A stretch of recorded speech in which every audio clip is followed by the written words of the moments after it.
kalbimi verdim. Gözlerinde ümit, geleceği gördüm.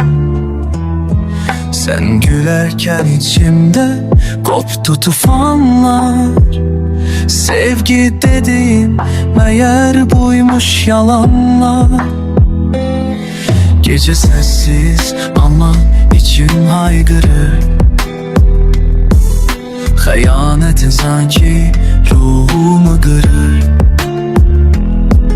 İki nəfərlik yazılmış bu yol, birden tekliğe dönüp oldu son. Sensizliğin acısı yok, xəyanətiniz yanar çok.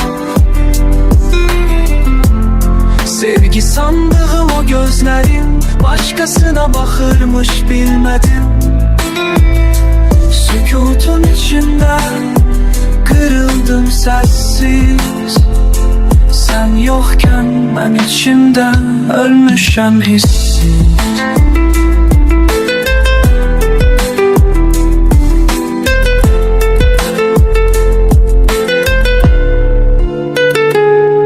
Bir mesaj, bir bakış etti her şeye.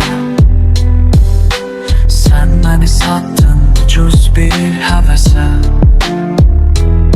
Zəhmət çekip kurduğum o dünya dağıldı senin bir yalanınla. Döze döze sustum, sustukça yandım.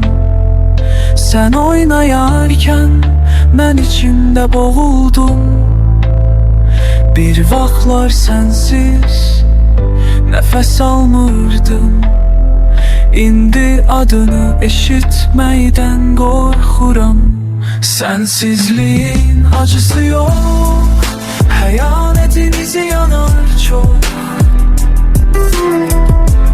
Sevgi sandığım o gözlerin başkasına bakırmış bilmedim.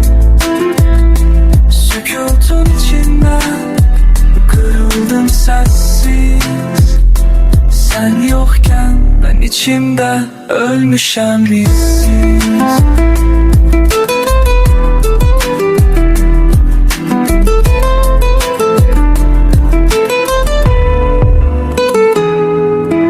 Bağışlamam seni hiç samam, çünkü öldürdün beni tamam.